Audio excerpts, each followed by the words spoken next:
اچھا بھی ہے ہمارے سامنے، برا بھی ہے۔ پیغمبروں کی تعلیم بھی ہمارے سامنے ہے، شیطان کے ہتھ کنڈے بھی ہمارے پاس ہیں۔ اللہ ہمارے اوپر اختیار دیا کہ میرے بندے تجھے جو چاہے تو اختیار کر لے، چاہے تو میرے نبی کی اطاعت، میرے نبی کی تعلیم اور دین پر تو چل، یا پھر چاہے تو شیطان کے ہتھ کنڈے میں جا، شیطان کے راستے پہ جا، تو شیطان کی بات مان یا پھر پیغمبر کی تعلیم مان، دو بھی اختیار میں دیا اللہ نے۔ اب یہ جیسا کہ ہم بار بار سنتے ہیں،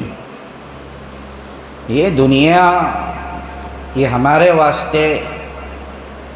ایک مختصر سا امتحان کا جگہ اور ٹھکانہ ہے،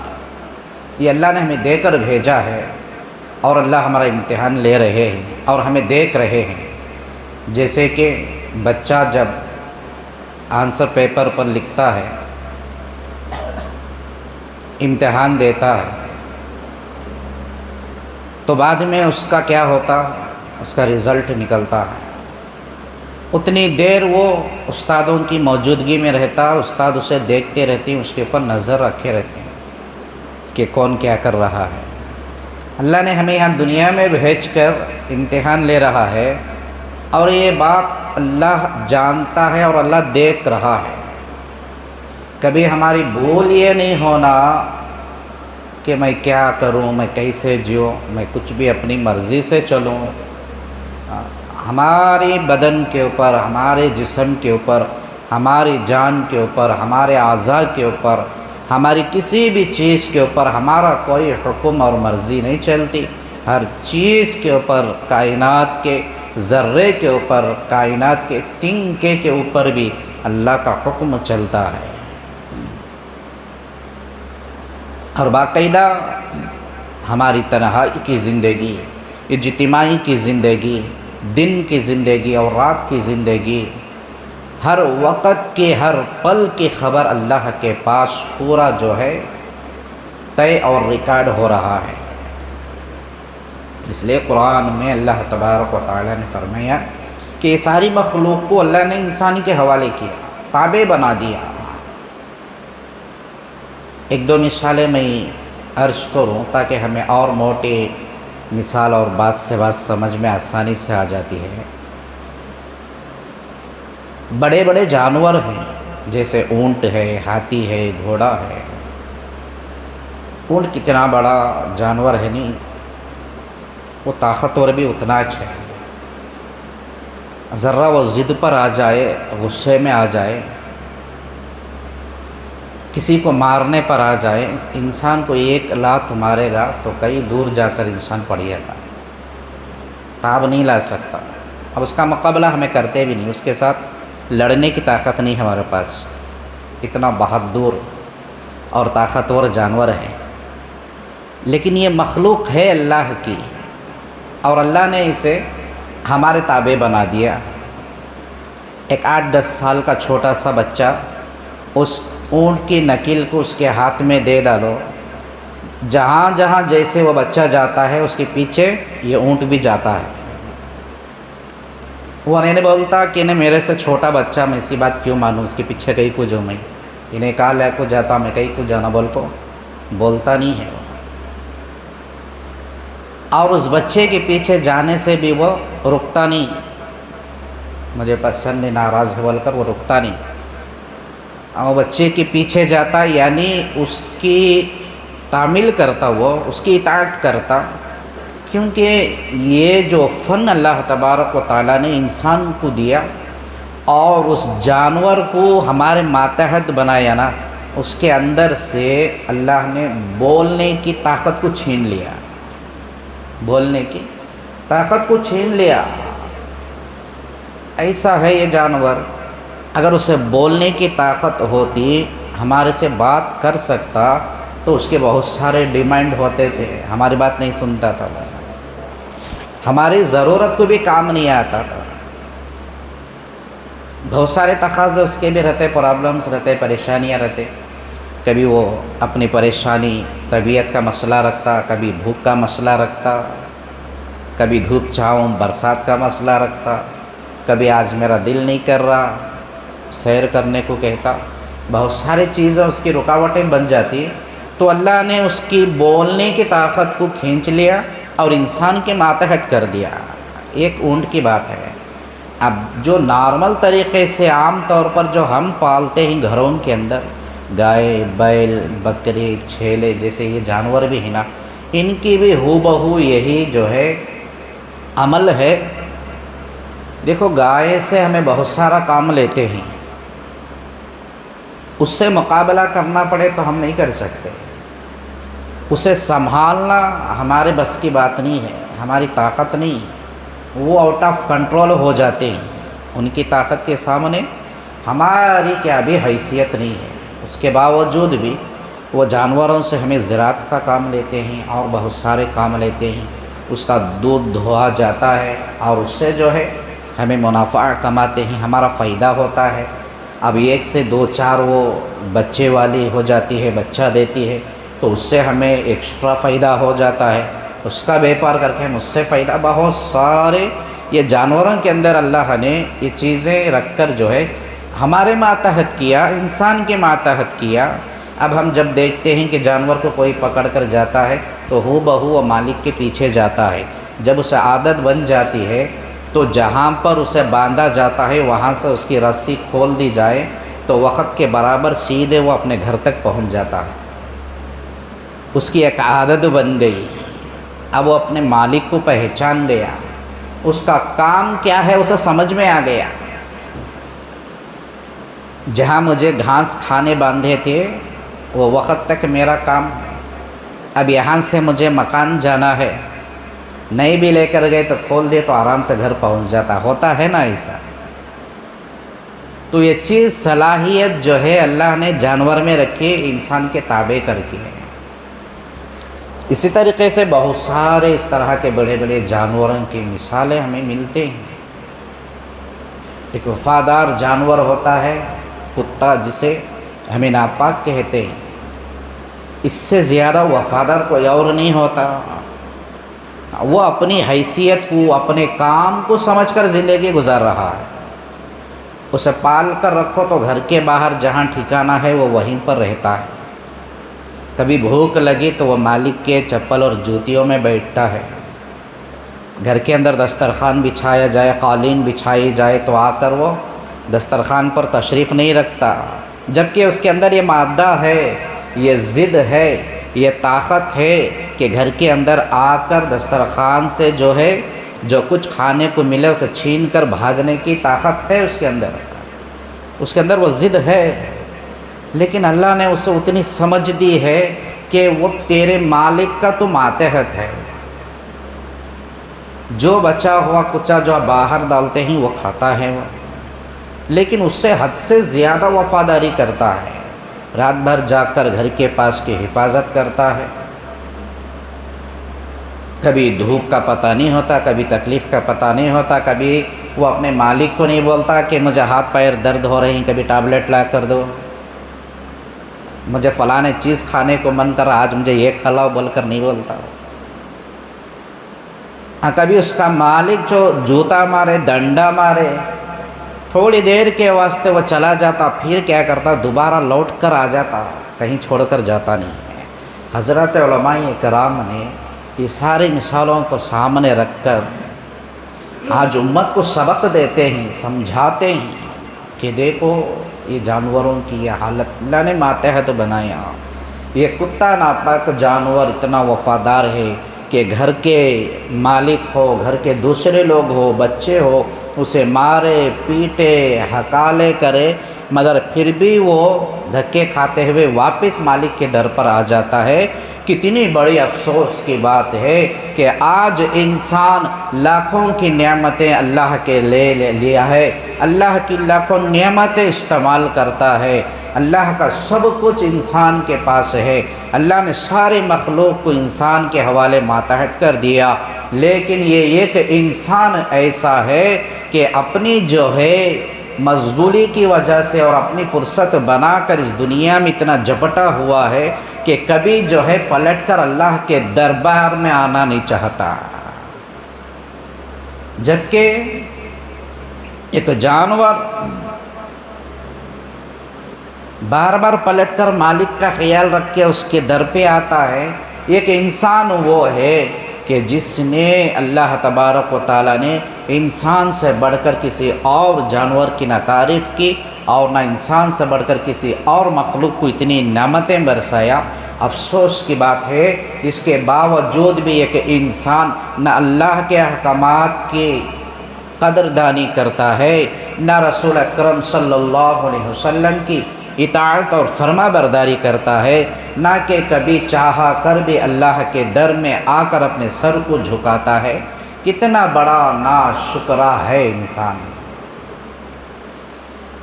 اللہ نے انسان کو پیدا کیا ہے اس کے احکام کی تعمیل بجا لانے کے واسطے۔ ہر چیز اللہ کے حکموں کی تعمیل کرتی ہے، ہر چیز۔ انسان جانور کے علاوہ دوسرے مخلوقات بھی جو ہیں وہ اللہ کے احکامات کی پابند ہیں، اور اللہ تبارک و تعالیٰ نے انسان کو بھی اس کے احکامات کے واسطے فرمایا۔ اللہ کی بڑائی، اس کی کبریائی، اس کی عظمت، اس کی شان جو ہے وہ اللہ کی چادر ہے۔ حدیث میں ایک جگہ اللہ نے ارشاد فرمایا، میری تعریف، بڑائی اور شان عظمت جو ہے میری چادر ہے۔ اور اللہ تبارک و تعالیٰ کو وہ انسان زیادہ محبوب اور پسندیدہ ہے جو اللہ سے عاجزی کرے، انسان سے نہیں، اللہ سے عاجزی کرنا۔ ہمیں انسانوں سے عاجزی کر کے زندگی گزار رہی نہیں، انہوں بڑا صاحب، انہوں بڑے سیاست میں ہیں، انہوں لیڈر صاحب ہیں، انہوں دولت مند صاحب ہیں، انہوں رئیس صاحب ہیں، ان کے پاس میں ایسے رہنا، ان سے میں ایسے بات کرنا، ان سے میری عاجزی رہنا، ان کے پاس میں سامنے جھک کر رہنا، اگر وہ کرسی پر بیٹھے تو میں نیچے ان کے پاس بیٹھنا۔ یہ ایک اہمیت انسان کو دے رہا، یعنی اپنی عاجزی جو ہے نا وہ دوسرے انسان کے سامنے کر رہا۔ حضرات علماء فرماتے ہیں کہ اللہ کے پاس سب کچھ ہے، ایک چیز نہیں ہے، اور وہ اللہ کو دینے والا اللہ کو بہت زیادہ محبوب اور پسندیدہ بن جاتا ہے۔ اللہ جب کن کہے تو ساری کائنات جو ہے پلٹ جاتی ہے، اتنی قدرت ہے اللہ کے پاس، سب کچھ ہے۔ ایک چیز اللہ کے پاس نہیں ہے، وہ ہے عاجزی ہے۔ اللہ کسی سے عاجزی نہیں کرتا، اللہ کو ضرورت نہیں کسی کو سلام مارنے کی، کسی سے جھکنے کی اور کسی سے منانے کی۔ عاجزی جو ہے اللہ کے پاس نہیں ہے،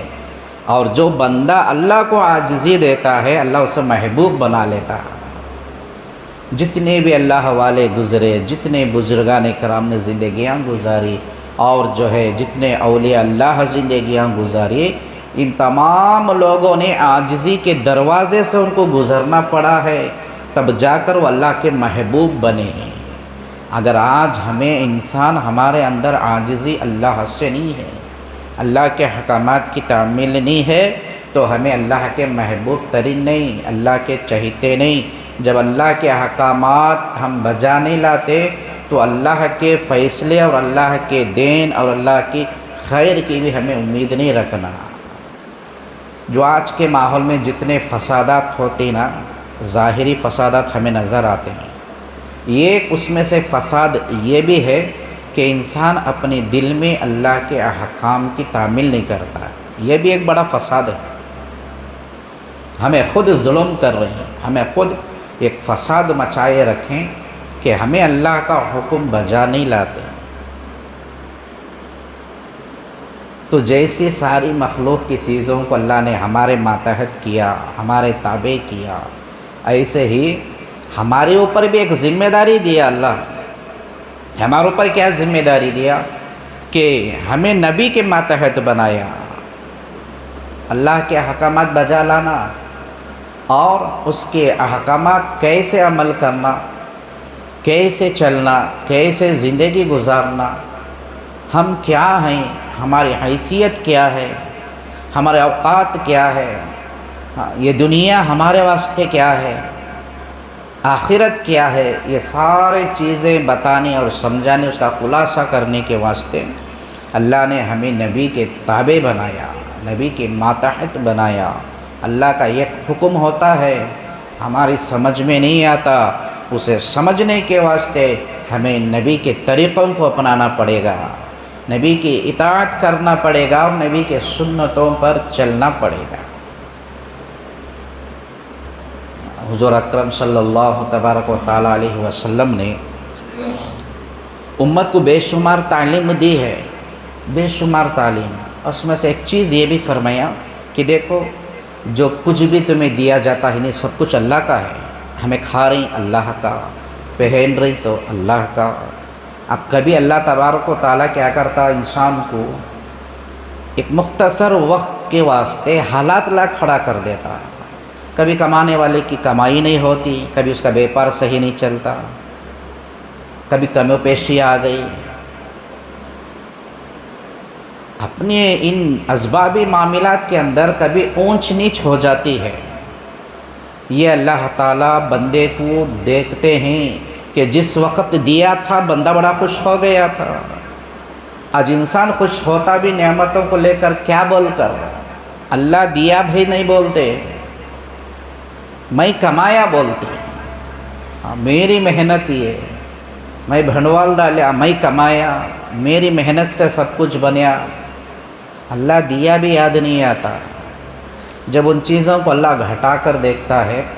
تو آزماتا کہ اس وقت اس کا معاملہ کیا شکر پر ہوتا ہے کہ کیا شکایت پر ہوتا۔ بعد میں بھی بندہ ہو سکتا ہے یہ اللہ کی طرف سے حالات ہو، یہ نہیں سمجھتا، اس کا الٹا جواب نکالتا کہ اللہ میرے اوپر یہ حالت لایا، اللہ نے میرے ساتھ ایسا کیا۔ خبردار مسلمانوں کو حدیث کی تعلیم ہے کہ اللہ تبارک و تعالیٰ کسی پر کوئی ظلم نہیں کرتا، کسی پر بھی ظلم نہیں کرتا۔ شکر اور ناشکری کے اسباب ہیں، تو اللہ کے نبی صلی اللہ علیہ وسلم نے فرمایا کہ جب اللہ کی نعمتیں مل جائیں نا، اس کا شکر بھی کرو کہ اللہ نے دیا، بولو اللہ اور دیتا ہے۔ جب حالات پست ہو جائیں تو اس وقت انتظار کرو، صبر کرو اور اللہ سے امید رکھو۔ علماء نے اس کی ایک مثال، ایک بادشاہ جو گزرا سلطان محمود غزنوی رحمۃ اللہ علیہ، ان کا ایک چہیتا قریبی وزیر تھا جس کا نام ایاز تھا۔ وہ ایک قریے سے آیا تھا، 2 پھٹے پرانے جوتے پہن کر اور ایک تہبند اور ایک کرتا میلا کچیلا پہن کر، لیکن اس کے دل کے اندر کی صفت تھی شکر کرنا، احسان یاد رکھنا، احکام بجا لانا، سوچ سمجھ بڑی اچھی تھی۔ وہ اپنے اعمال سے، اپنی تہذیب، اپنے اخلاق سے بادشاہ کے دل میں جگہ بنا لیا۔ دوسرے جو محبین پہلے سے تھے وزراء، ان سے زیادہ اس کا مقام ہو گیا، ان سے زیادہ اس کی عزت ہو گئی۔ اس وزیر کا مقام محل اور دربار میں دوسرے وزیروں سے زیادہ ہو گیا۔ اب یہ جو پہلے والے تھے اب انہوں کب دیکھنے والے تھے، ان کو حسد پیدا ہو گئی، کیا بھی ہمارے بعد میں آیا سو جس کے پاس صحیح کپڑے نہیں تھے، ایک دیہاتی قریے سے آنے والا ایک غریب انسان کتنی عزت کما لینا بادشاہ کے سامنے۔ بادشاہ جو ہے ہر وقت اس کی بات کرتے ہیں، اس کی تعریف کرتے ہیں۔ ابھی وقتاً فوقتاً بادشاہ کو شکایتیں کرنے لگے وزیر کے اوپر، اس نے ایسا کیا، اس نے ویسا کیا، اس نے فلاں کیا۔ کبھی بادشاہ ان کی باتوں کو توجہ نہیں دیتا تھا۔ ایک مرتبہ دوسرے محبین پوچھ ہی لیے بادشاہ سے، بادشاہ سلامت جہاں پناہ، آپ کو اس کے اندر کیا ایسی خاصیت بات نظر آتی ہے کہ ہمیں اتنے برسان سے آپ کی خدمت کر رہے ہیں،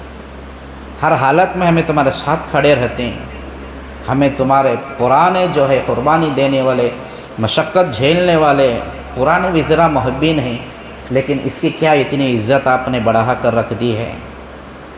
اب بادشاہ بہت ساری شکایتیں سننے کے بعد ایک وقت سوچنے پر مجبور ہوا، تو بات یہ ہے تو ان کو ایاز کیا ہے ان کو بتانا پڑے گا۔ تو اس نے ایک وقت اپنے دربار کے اندر اس وقت جو ایک بہت کڑوا اور کسیلا پھل ہوتا ہے نا، وہ ایک پھل کو منگوایا بادشاہ نے، اور اس کے جتنے 6 7 8 ٹکڑے کیے۔ وہ اتنا کڑوا کسیلا پھل ذرا قریب لے کر اس کی بو بھی سونگھ لیے تو آدمی ساری الٹی کر کے بے ہوش ہونے کے قریب ہو جاتا، اتنا کڑوا۔ اس کے ٹکڑے کیا، ایک ایک پرانے وزراء میں تقسیم کیا، اور ایک ٹکڑا جو ہے وہ عیاش کو بھی دیا۔ اب یہ جو دوسرے پرانے تھے یہ لوگ اٹھا کر بات سن کر ہی کھانے سے جو ہے انکار کر دیے، بولے کہ بادشاہ جہاں پناہ یہ کیا چیز ہے، یہ کوئی کھائی جانے والی نہیں، یہ اتنا کڑوا ہے، اتنا کڑوا ہے، اگر یہ تھوڑا کھا بھی لے تو یہاں تک کہ جتنا پانی سمندر بھی پی لے تو پیاس نہیں بجھتی، ہماری زبان ٹھیک نہیں ہوتی، اتنا کڑوا پھل ہے۔ ابھی ایک ایک کر کے جو دوسرے پرانے وزراء تھے انکار کر کو وہ پھل کے ٹکڑے کو بازو رکھ ڈالے۔ یہ جو ایاز نامی آپ کا وزیر تھا بادشاہ کا، چپ چاپ بڑے مزے سے کھا رہا ہے، چبا رہا ہے۔ اب انہوں نے بھی دیکھا، بادشاہ نے پوچھا کہ ایاز تمہیں کس طرح سے کھا رہے ہو، کڑوا تو نہیں ہے؟ کہا کہ جہاں پناہ بہت زیادہ کڑوا ہے، اور تم کھا رہے ہو تکلیف نہیں ہو رہی؟ تکلیف بھی ہو رہی ہے، لیکن تم اسے واپس انکار کیوں نہیں کیا، کھانے سے انکار کیوں نہیں کرے؟ دیکھو ایک مثال جو ہے بادشاہوں کے دربار میں چلے، وزیروں کے ساتھ جو حالات پیش آئے، علماء اکرام نے اسے کتابوں میں اس لیے بیان کیا کہ ایسے مثالیں اگر ایک ایک بھی ہمیں سمجھ میں آ جائے نا تو ہمیں بھی اللہ کے فرما بردار بننے کی نیت اور امید کر سکتے ہیں۔ تو بادشاہ کو جواب دیتا اپنا وزیر جو ہے ایاز جو تھا، کتنا خوبصورت شاندار جواب اس نے دیا۔ کہا کہ بادشاہ ساری باتیں صحیح ہیں، سلامت ہیں، میں نے ساری زندگی آپ کے ہاتھوں سے لذیذ مزیدار کھانے کھایا ہوں، آپ کے ہاتھوں سے نعمتیں لیا ہوں، دولت لیا ہوں، سب کچھ لیا ہوں، زندگی میں ایک مرتبہ تمہارے ہاتھوں سے کڑوا پھل مل گیا تو کھا لیا تو کیا میرا نقصان ہو جاتا ہے؟ ساری زندگی اچھائی دیکھی میں نے، ایک بار میں کڑوا پھل کھا لیا تو میرا کیا بھی نقصان نہیں ہوتا؟ اور مجھے اسے انکار کرنے سے، واپس کرنے سے، اس پر اترانے سے مجھے آپ سے شرم آتی ہے۔ تو حضرات علماء کرام نے فرمایا کہ انسان ساری زندگی بھی اللہ کی نعمتیں ایسے ہی استعمال کر رہا ہے جیسے وہ وزیر جی رہا تھا۔ کبھی جو مصیبتیں آ جائیں، کبھی جو حالات آ جائیں، کبھی جو حالات پست بن جائیں تو اللہ کی طرف سے تو اس وقت بھی ویسے ہی ہمیں چلنا ہے جیسے خوشحالی کی زندگی گزارتے ہیں۔ آج ہمارے الٹے اعمال ہو گئیں، پریشانیوں کی حالت میں، مصیبتوں کی حالت میں ہمیں اللہ کے در سے دور، کیونکہ یہ جہاں ملتا ہے وہاں لینے سے ہمیں دور۔ اب حالات خوشحالی ہیں، اچھے سازے چل رہے ہیں، اس وقت بھی ہمیں اللہ نظر نہیں آتا، اللہ کی جو ہے دی ہوئی نعمتیں، اللہ کی قدرت، خزانے نظر نہیں آتے، معلوم نہیں ہوتا کہ ہمیں یہ کیسے حاصل ہوا، کیسے ملا ہے۔ جبکہ جناب نبی کریم صلی اللہ علیہ وسلم نے یہی مثال دی انسان کو اور امت کو، کیوں نہ دیتے کہ ہمارے نبی کی سیرت پوری ہمارے سامنے ہے، ہمارے نبی کی زندگی ہمارے سامنے ہے، صحابہ کرام کی زندگیاں ہمارے سامنے ہیں، کیسے بھی حالات میں انہوں نے اللہ کے حکموں کے خلاف ورزی نہیں کی۔ جب ہم نے وَقَبِلْتُ جَمِيعَ أَحْكَامِهِ پڑھ لیا تو اس کا مطلب یہ ہوا کہ ہم نے اللہ کے سارے احکام کو قبول کر لیے، اس کے ہر ایک حکم کو ہم قبول کر لیے، اور بعد میں ہمیں شریعت اور دین اور اسلام میں اپنی طرف سے سوال پیدا کرنے کا حق نہیں بنتا، ہمیں کوئی سوال کرنے کی ضرورت نہیں پڑتی۔ جیسے ہم کسی کو اپنا مکان کرائے پر دیں، کچھ اصول و ضوابط اور شرائط کے ساتھ، وہ اس کے برابر چلنا پڑے گا۔ اب ہمیں اپنی زمین دے کسی کو کرائے پر، یہ بول کر کہ میرا پانی تمہیں استعمال نہیں کر سکتے، صرف زمین استعمال کی ہے۔ اب آگے کچھ دن بعد چل کر یہ نہیں شکایت کر سکتا کہ بھئی مالک نے خالی زمین دیا، میں زمین رکھو کیا کروں، پانی نہیں دے رہا، مجھے پانی بھی چاہیے، کیونکہ پہلے چیز سے شرط لگائی گئی تھی۔ اسی مثال کے تحت اللہ تبارک و تعالیٰ کے ہمیں سارے احکام کو قبول کر چکے ہیں۔ مسلمان جب ہمارے کانوں میں اقامت کہی گئی، گھٹی ڈالی گئی، ہم نے کلمہ پڑھا، مسلمان بن گئے، تو اس کا مطلب یہ کہ اللہ کے سارے حکموں کو ہم قبول کر چکے ہیں۔ اب ہمیں سوال کرنے کی، شکایت کرنے کا ہمیں کوئی حق نہیں ہے۔ بھئی یہ عبادت کیوں اتنی سختی کے ساتھ، یہ عمل کی کرنا، یہ ایسے چیزیں۔ ثناء اللہ پانی پتی رحمۃ اللہ علیہ بہت بڑے اللہ والے گزرے، اپنی کتاب کے اندر انہوں نے لکھا کہ دو مسلمان آپس میں گفتگو کرتے ہیں، بات چیت کرتے ہیں، کبھی ایک مسلمان کوئی شریعت کی، دین کی، اللہ کے حکم کی، نبی کی سنت کی بات کر ڈالا، تو دوسرا مسلمان اگر یہ کہہ دے کہ بھئی وہ بات کو بازو رکھ، میری بات سن، یعنی اکثر ایسا ہوتا ہے، دو مسلمان بات کرتے کرتے ایک کوئی نماز کی بات کر رہا، یا کوئی داڑھی کی بات کر رہا، یا کوئی سنت کی بات کر رہا، تو دوسرا وہ سنتا سب بہت عمل کریا سو چھوڑ رہے، تو میرا سن کر۔ اب یہ بات کتنی اہمیت ہے، دیکھو ہمارے پاس اس کی کوئی قدر نہیں، ہمیں زبان سے بول ڈالتے ہیں، لیکن حضرت کتاب میں فرماتے ہیں کہ کوئی مسلمان یہ بات کرتا ہے کہ جان دے یہ بات کو بازو چھوڑ، شریعت کی، دین کی بازو رکھ، ہمارا ہمیں بات کر بولے، تو وہ الفاظ کہنے سے وہ مومن مسلمان کافر ہو جاتا ہے۔ چھوٹا لفظ ہے، انکار نہیں کرے، مانتا ہے، لیکن اس سے رد کر کے توڑنے سے بات کو بھی وہ مسلمان کافر ہو جاتا ہے۔ اب اندازہ لگاؤ کتنے بڑے بڑے اللہ کے احکامات آج ہمارے سے پامال ہو رہے ہیں، ہم چھوڑ کر توڑ کر ہم زندگی گزار رہے ہیں، نبی کے کتنے سنتوں کو اور طریقوں کو ہمیں چھوڑ کر جی رہے ہیں۔ ساری زندگی ہم نے بس اپنا نام کمانے میں، مکان بنانے میں، اچھا خاصا کھانے پینے میں، ایک شہرت کمانے میں زندگیاں گزار رہے ہیں۔ ذرا اندازہ لگا کر دیکھو کہ ہم کس پوزیشن تک پہنچے ہیں شریعت اور دین کے میدان میں۔ انسان کو بھی اللہ تبارک و تعالیٰ نے جو مہلت دیا ہے نا، ساری زندگی دیکھو ایک دو تین چیزوں کے پیچھے انسان پڑا، ایک نام کمانے میں ہے، ساری زندگی نام کمانے میں، میرا نام اونچا ہو، ہر جگہ میری عزت ہو، میرا نام ہو جائے اور میرا مکان ہو جائے، زندگی ساری کماتا کرتا سارا مکان بنانے کے واسطے میں اور اچھا خاصا لباس پہن کر شہرت حاصل کرنے میں۔